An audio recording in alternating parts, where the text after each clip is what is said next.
The stars twinkled quietly in the darkness of space as the exploration vessel Pioneer moved through the uncharted system. Captain Robert James stood on the bridge, watching the main screen as it displayed data from their latest scan. This was their third week mapping this sector, and so far, they had found nothing but empty planets and space rocks. "Captain, I'm picking up something strange," said Mike from his station at the sensor controls. His fingers moved quickly across the screen as he tried to get a better reading. "It's big, and it's moving fast." Robert walked over to Mike's station and looked at the readings. After 15 years in space, he had learned to trust his crew's instincts. "Can you tell what it is?" "No, sir.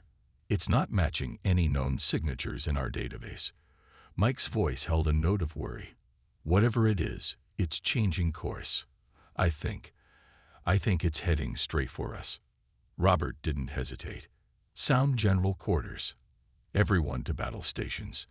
As alarms began to ring throughout the ship, he turned to his communications officer.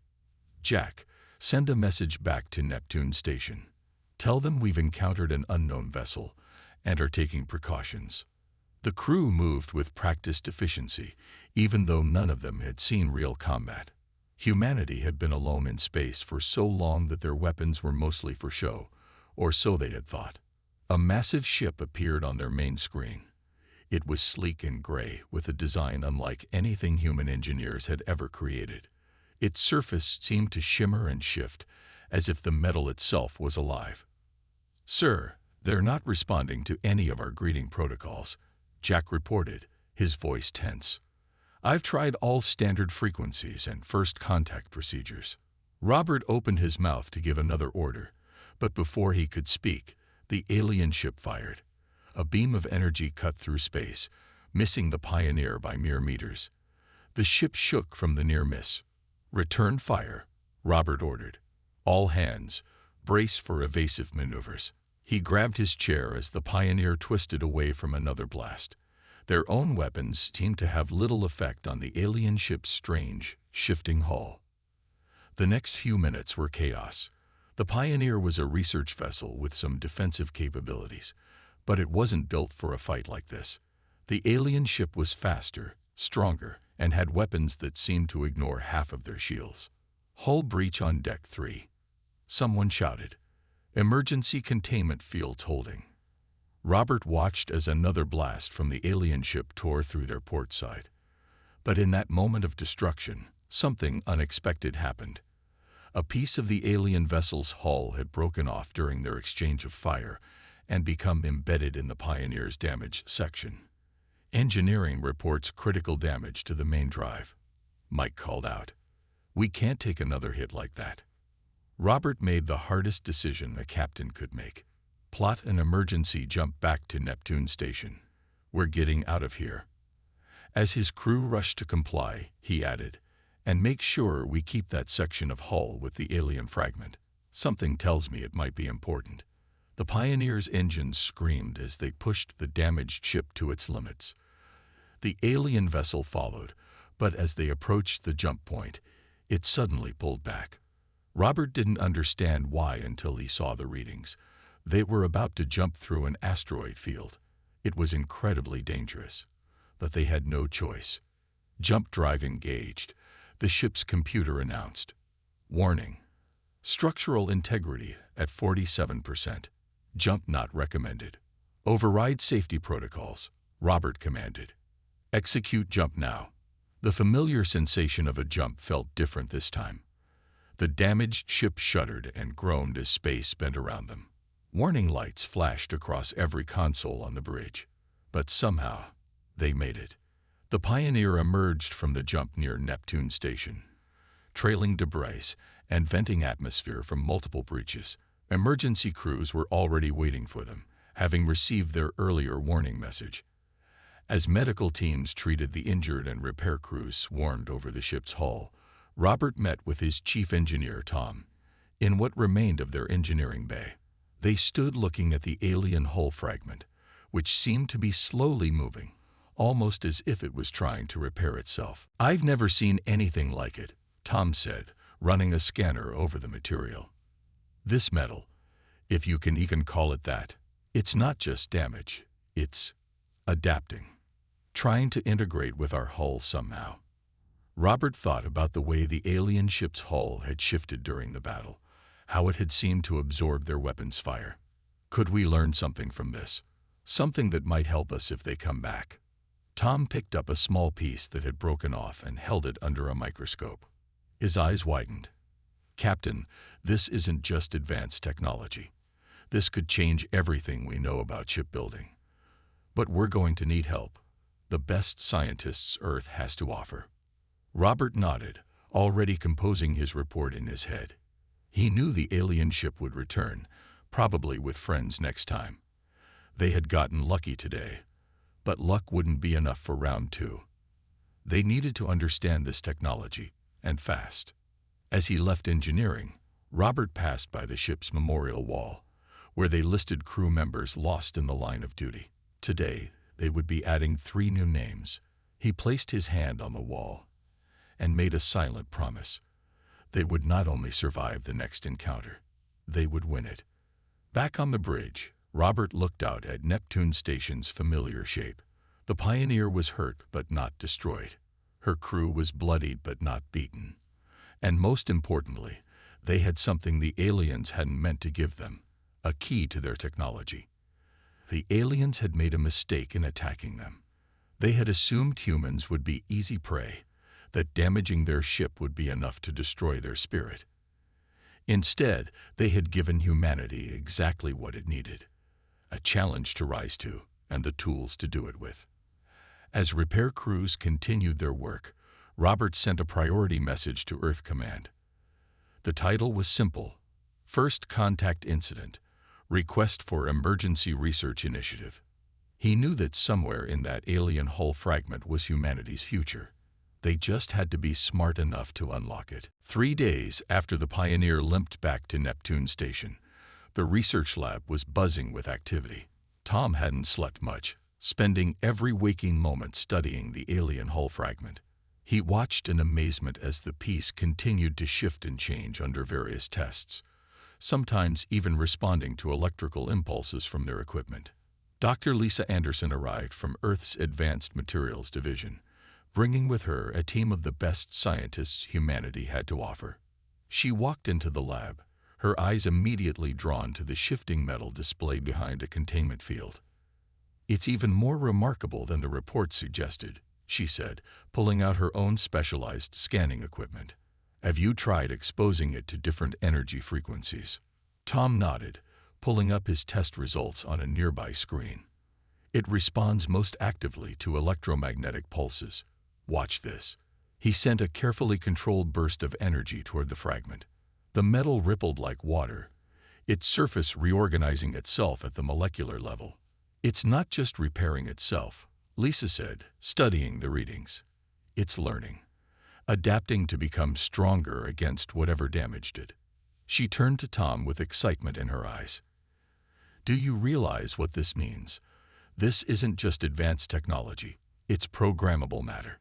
Their discussion was interrupted as Admiral William Stone entered the lab. He was an imposing figure, known for his skepticism of new technologies.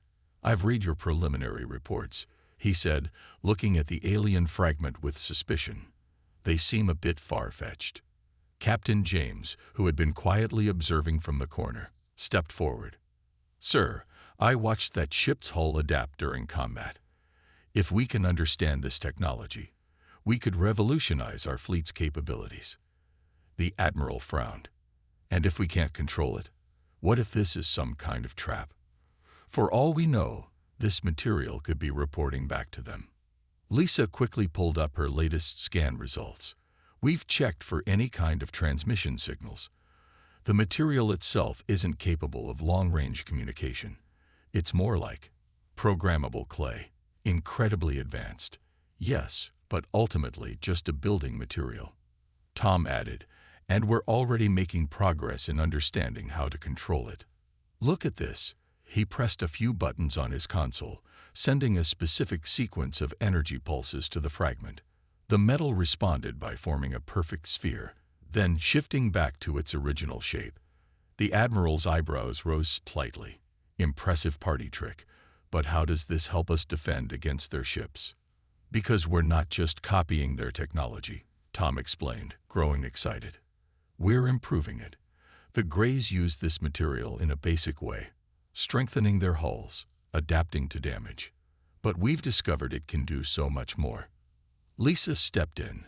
We've been analyzing it with our most advanced AI systems. The potential applications are incredible. Imagine a ship that could instantly reform its hull to deflect incoming fire or repair damage in seconds. But more than that, we could create ships that adapt their entire structure based on the situation. The Admiral still looked skeptical, but there was now a glimmer of interest in his eyes. How long until you could have a working prototype? With proper funding and resources, Lisa calculated quickly, 6 months for a small-scale test vessel. The material can be replicated once we understand its basic structure. We've already started the process. Captain James spoke up again. Sir, the Greys will return.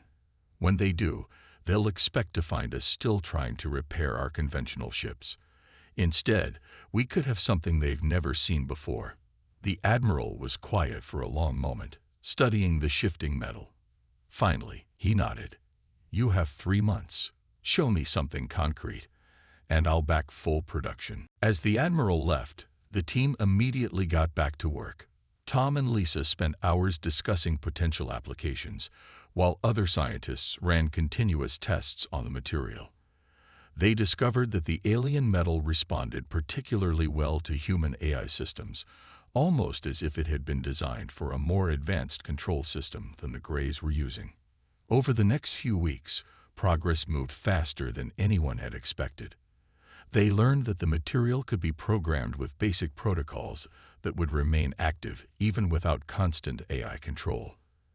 They also discovered that it could integrate with traditional human technology, creating hybrid systems that were better than either technology alone. The breakthrough came 1 month into their research. Late one night, Tom was running a routine test when he noticed something unusual. The fragment was responding to their latest AI interface in a way they hadn't seen before. He immediately called Lisa. Look at this, he said, showing her the readings. The AI isn't just controlling the material, it's communicating with it. The molecular structure is reorganizing itself based on the AI's predictions and analysis. Lisa's eyes widened as she understood the implications. It's a true symbiosis. The AI learns from how the material responds, and the material adapts based on what the AI learns. This is beyond anything the Greys demonstrated. They worked through the night, refining the interface. By morning, they had a small piece of the material forming complex structures on command, each one more efficient than the last as the AI learned and adapted. When they presented their findings to the Admiral a week later, the demonstration left no room for doubt. They showed how a small drone made with the hybrid technology could change its shape mid-flight, adapt to damage instantly, and even split into smaller units before reforming. The Admiral watched as the drone performed maneuvers that should have been impossible. How soon can we scale this up? We've already started, Lisa replied. The first full-size prototype ship is in early construction. We're calling it the Phoenix Project. Captain James, who had been overseeing the military applications, added, Every test has exceeded our expectations. The material doesn't just make our ships stronger, it makes them smarter. Each vessel will be able to learn and adapt during battle, something the Greys never considered. The Admiral's approval came through that afternoon. Within hours, secure messages were being sent throughout the solar system. Resources were reallocated, production facilities were converted, and humanity's greatest engineering project began in earnest. As Tom watched construction begin on the first prototype, he couldn't help but smile. The Greys had attacked them, thinking they would find an easy target. Instead, they had given humanity exactly what it needed to surpass them. They had assumed humans would only try to copy their technology. They never considered that humans would improve it. Lisa joined him at the observation window, watching as robotic assemblers began laying down the first layers of the new hull. You know what the best part is? She asked. Every ship we build will be better than the last. The AI never stops learning, and neither do we. The Phoenix was taking shape before their eyes, its hull shimming with possibilities. It wasn't just a ship, it was humanity's answer to those who thought they could be easily conquered. And it was only the beginning. The prototype ship Phoenix floated in the construction dock near Neptune Station, its hull gleaming with an otherworldly shine. After 6 months of round-the-clock work, the vessel was ready for its first real test. Tom stood at the observation window, remembering how it all started with a small fragment of alien metal. Now they had built something that would change everything. Final systems check is complete, Lisa announced from her station in the control room. She had dark circles under her eyes from working long hours, but her voice was filled with excitement. The AI integration is stable, and the hull is responding perfectly to all test signals. Captain James walked into the control room, now wearing the uniform of a fleet commander. The success of the Phoenix project had earned him a promotion. "Are we ready for the first live trial?" "Yes, sir," Tom replied, double-checking his readings. "We've run every possible simulation. The Phoenix is ready to show us what it can do." The test crew boarded the ship, led by Commander Mike Peters, who had served on the Pioneer during the original alien encounter. As they watched the crew settle into their stations, Lisa pulled up the main display showing the Phoenix's internal systems. "Look at this," she said, pointing to the readings. "The hull is already adapting to the crew's presence, adjusting internal temperatures and gravity fields for optimal comfort. The AI is learning their preferences in real time." The Phoenix's engines came to life, a soft blue glow emanating from its advanced drive system. Unlike traditional ships, the Phoenix could reshape its engine configuration on the fly, optimizing for different types of movement. As it slowly moved out of the dock, its hull rippled slightly, adjusting to the space environment. "Beginning basic maneuver tests," Mike's voice came through the comm system.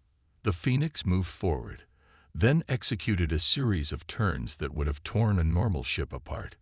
Its hull flowed like liquid metal, redistributing stress and maintaining perfect structural integrity.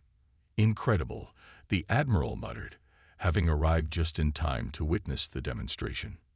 "But can it fight?" "Deploying combat drones," Mike announced. A swarm of automated attackers emerged from a nearby hangar, their weapons loaded with special testing charges designed to simulate real combat. The Phoenix's response exceeded everyone's expectations. As the drones attacked, the ship's hull transformed. Armor thickened at impact points seconds before shots landed. Weapon ports appeared and disappeared across its surface, firing from unexpected angles. The AI was learning and adapting with each exchange, making the ship more effective with every passing moment.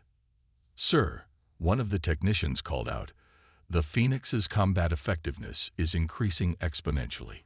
It's developing new defensive patterns we didn't program into it." They watched in amazement as the ship performed maneuvers that should have been impossible.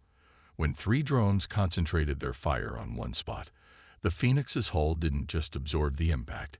It created a concave structure that reflected the energy back at the attackers. "That's new," Tom said, quickly analyzing the data. "The AI combined our reflective shielding technology with the adaptive hull material. It invented a new defense system on the spot."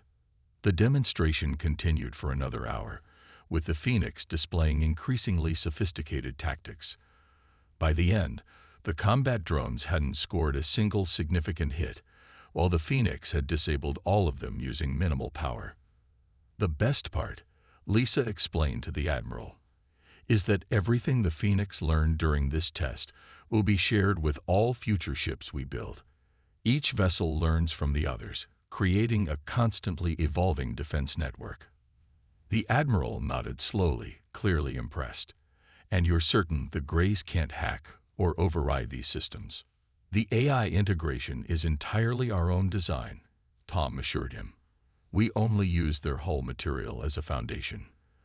The control systems, the learning algorithms, the tactical adaptations, those are all human innovations. They won't be expecting any of this." Commander Mike's voice came through again. Request permission to test the emergency reconstruction protocols. The Admiral raised an eyebrow. Emergency reconstruction. Watch this, Lisa said with a smile. She sent a command to one of the remaining functional drones, which fired a concentrated blast at the Phoenix's bow. The shot created a significant hole in the hull, but within seconds, the damage began to repair itself. The surrounding material flowed like water, rebuilding the damaged section stronger than before. The ship doesn't just heal damage, Tom explained. It learns from it. That section of hull is now twice as resistant to the same type of attack. The more they try to hurt it, the stronger it becomes. The Admiral watched for a few more minutes as the Phoenix demonstrated its full range of capabilities. Finally, he turned to the team. How soon can we begin full production? We've already modified the shipyards around Mars and Venus, Lisa replied. With the resources you've allocated, we can complete a ship every 2 weeks. Each one will be more advanced than the last as we incorporate new improvements. And we've solved the raw material supply issue, Tom added. Once we understood the basic molecular structure, we found a way to create the adaptive material using elements from asteroid mining. We can produce as much as we need. The Admiral's next question was interrupted by an alert from the long-range sensor station. A technician quickly pulled up the data. Sir, we're detecting unusual activity at the edge of the system. The energy signatures, they match the gray ship that attacked the Pioneer. Instead of concern, the Admiral smiled slightly. Perfect timing. Commander Peters, maintain position but power down all non-essential systems. Let's not show our hand just yet. He turned to Tom and Lisa. How many ships can we have ready in 3 months? At current production rates, with all shipyards running at full capacity. Lisa calculated quickly. 50 ships minimum, each one equipped with the latest versions of everything we've developed. The Admiral nodded. The Greys think they're coming back to finish what they started. Instead, they're going to find out exactly what happens when you underestimate humanity. He looked out at the Phoenix, its hull now calm and seemingly ordinary. They damaged our ship, thinking it would break us. Instead, they gave us exactly what we needed to surpass them. As the alert lights continued to flash, showing more gray ships arriving at the system's edge, the prototype Phoenix floated silently in space. Its eye was already planning new improvements, its hull ready to transform at a moment's notice. Throughout the solar system, shipyards hummed with activity as humanity prepared its response to the alien aggression. The Greys had made a crucial mistake. They had assumed humans would be easy prey, that damaging their ship would demoralize them. They never considered that humans would take that damage and turn it into the greatest technological leap in their history. Soon, they would learn the cost of that mistake. The massive shipyards around Mars glowed with constant activity as another Phoenix-class vessel took shape. From his observation post, Tom watched the robotic assemblers work with incredible precision, laying down layer after layer of the adaptive hull material. This was the 30th ship they had built, and each one was better than the last. On the main production floor, Lisa coordinated with teams from across the solar system. The Europa Deep Space specialists had developed new sensor arrays that could detect gray ships from twice the previous range. Mars engineers had refined the propulsion systems, making them even more efficient. Every colony was contributing its unique expertise to the project. Production report just came in from Venus Station, Lisa said, looking up from her datapad. They've completed their 15th ship. That puts us at 45 total, with 5 more under construction. Tom nodded, checking the latest performance data from their completed vessels. And each one is showing better integration rates than we expected. The shared AI network is learning faster than we predicted. The AI network had been Tom's idea, linking all the ships together so they could learn from each other's experiences. When one ship discovered a more efficient way to handle a problem, all the others immediately absorbed that knowledge. It created a constantly evolving fleet that grew smarter by the hour. Long-range sensors are picking up more gray ships gathering at the system's edge. a technician reported. They're being cautious this time, building up their forces before moving in. They think they're being clever, Lisa said with a slight smile. They have no idea we can see them. The new sensor arrays are working perfectly. They're completely invisible to their detection systems. The door opened and Captain James walked in, now wearing the insignia of a fleet admiral. Status report. Everything's on schedule, Tom replied. The last 5 ships will be complete within 2 weeks. All existing vessels are running combat drills with their crews. The admiral nodded, watching as another section of hull was fitted into place on the newest ship. And the special modifications. Ready for testing, Lisa said. She pulled up a detailed schematic on the main screen. We've managed to integrate the cloaking technology from Europa's deep space program with the adaptive hull material. The ships can now literally bend light around themselves, becoming completely invisible. It had been a breakthrough nobody expected. The scientists on Europa, used to hiding research stations from Earth's telescopes, had figured out how to make the adaptive hull manipulate light itself. When combined with their other advances, it gave the human fleet capabilities far beyond what the Greys could imagine. We've also solved the power management issue, Tom added. The new reactor designs from the Mercury solar stations are providing 30% more energy than we initially planned for. The ships can maintain full combat operations longer than any Grey vessel. An alert sounded from one of the monitoring stations. The technician quickly pulled up the data. Sir, we're detecting energy signatures consistent with Grey scout ships. They're probing the outer system. Let them look, the admiral said calmly. All ships maintain emission control protocols. As far as they can tell, we're still trying to rebuild our conventional fleet. The deception had been carefully planned. While the new fleet was being built in secret, they had made sure the Greys could see obvious signs of traditional shipbuilding activity. Old-style ships were moved between stations, creating the impression of a desperate reconstruction effort. Mercury Station reports their last 2 ships are ahead of schedule, Lisa announced. They'll be complete in 10 days instead of 14. Tom walked over to a different display, showing the status of their fighter squadrons. The same adaptive technology that made their capital ships so effective had been miniaturized for smaller craft. Squadrons of advanced fighters were hidden throughout the system, ready to launch at a moment's notice. Sir, the sensor operator called out, the Grey scout ships are approaching Neptune's orbit. They're being very careful to stay outside our conventional detection range. The admiral smiled slightly, and our new sensors are tracking their every move. Keep monitoring them. I want to know the moment they report back to their main fleet. They didn't have to wait long. Within hours, the scout ships began transmitting data back to the Grey fleet gathering at the system's edge. The encoded transmissions were easily intercepted by the new sensor arrays, and human AI systems quickly decoded them. They're reporting exactly what we wanted them to see, Lisa said, reading the decoded message.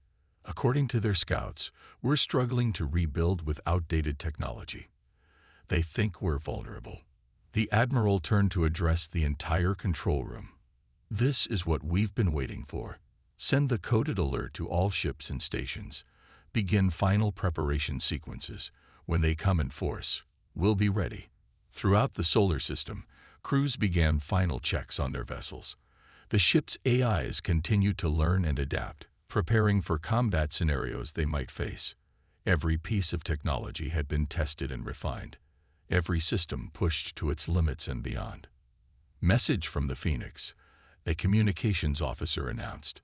Commander Peters reports all systems are operating at peak efficiency. Combat AI is showing unprecedented adaptation rates. The Phoenix had exceeded all expectations during its trials. As the first of its kind, it had provided valuable data that improved every ship that followed. Now it would lead the fleet into battle, commanded by the same crew that had survived the original Grey attack. New sensor contacts, the technician reported. The main Grey fleet is moving. Based on their formation and speed, they're preparing for a full-scale assault. Tom and Lisa exchanged looks. Everything they had worked for was about to be tested. Months of research, innovation, and preparation would soon face the ultimate trial. "They think they're coming to finish what they started," the Admiral said, watching the tactical display as it tracked the approaching gray fleet. "Instead, they're about to learn what happens when you give humanity a reason to surpass you." Throughout the shipyards, the last vessels were receiving their final adjustments. Crews moved with quiet efficiency, preparing for the battle to come. The AI network hummed with activity as ships shared data and refined their combat protocols. The Greys were coming, confident in their superiority. They expected to find a weakened human civilization, struggling to recover from their first attack. What they would find instead was a fleet unlike anything they had ever encountered, built using their own technology, but improved in ways they had never imagined. The final countdown had begun. Humanity's response to alien aggression was about to be revealed, and the galaxy would never be the same. The Gray Fleet entered the solar system with overwhelming force. Over 100 warships moved in tight formation, their hulls gleaming in the distant sunlight. Their sensors swept the area, expecting to find a few struggling human vessels. Instead, they found nothing. The space around Mars and Earth appeared empty, showing only civilian ships and stations. In the hidden command center beneath Europa's icy surface, Admiral James watched the tactical display with his senior officers. The Gray Fleet's positions were clearly visible thanks to their advanced sensor network, while the human fleet remained invisible, hidden by their new cloaking technology. "They're moving exactly as predicted," said the tactical officer. "Main force is heading toward Earth, while smaller groups branch toward Mars and Venus." The Admiral nodded. "They think we're hiding. Little do they know, we're right in front of them." He turned to the communication station. "Send the signal. Operation Phoenix is now active." Throughout the solar system, 50 advanced ships powered up their systems. Each vessel had been strategically positioned along the Gray Fleet's expected approach paths. The Phoenix, commanded by Mike Peters, led the largest group positioned between the Greys and Earth. "All ships reporting ready," Lisa announced from her station monitoring the fleet's AI network. "Combat systems online. Adaptive protocols active." Tom stood beside her, watching the readiness indicators turn green across the board. The shared AI network is fully synchronized. All ships are receiving real-time updates and adapting their systems accordingly. The Admiral took a deep breath. "Begin Phase 1." Across the void of space, 20 human ships simultaneously dropped their cloaking fields. They appeared without warning in the midst of the Gray formation, causing immediate confusion among the alien vessels. Before the Greys could properly react, the human ships opened fire. The battle began with a display of technology that left the Greys reeling. Human weapons cut through space with precision, targeting the weak points in Gray ships that their shared AI had identified. The Phoenix led the attack, its hull constantly shifting to optimize its weapon positions and defensive capabilities. Gray ships are attempting to coordinate a response, the tactical officer reported. "They're trying to surround our vessels." "Exactly as expected," the Admiral said. "Execute Phase 2. Another 15 ships decloaked behind the Gray Fleet, cutting off their retreat and forcing them to split their attention. The human vessels moved with incredible coordination, their shared AI allowing them to function as a single organism rather than individual ships. From his command chair on the Phoenix, Mike watched as a Gray cruiser fired directly at his ship. Instead of taking evasive action, he gave a different order: activate reflective configuration. The Phoenix's hull rippled, transforming into the concave pattern they had discovered during testing. The incoming energy blast hit the reconfigured hull and bounced back toward the Gray ship, striking it with its own weapon fire. The alien vessel's shields failed immediately, and its hull cracked under the impact. Similar scenes played out across the battlefield as human ships demonstrated capabilities the Greys had never seen before. When the aliens adjusted their tactics, the human fleet adapted faster, their AI network constantly learning and evolving. Gray flagship is attempting to coordinate a new attack pattern, the tactical officer announced. "They're trying to find a weakness in our adaptive systems." The Admiral smiled slightly. Time for Phase 3. Let's show them what true adaptation looks like. The final 15 human ships decloaked, completing the trap. But instead of attacking immediately, these vessels began a remarkable transformation. Their hulls shifted dramatically, changing their entire configuration. Some became smaller, faster attack craft, while others expanded into larger weapons platforms.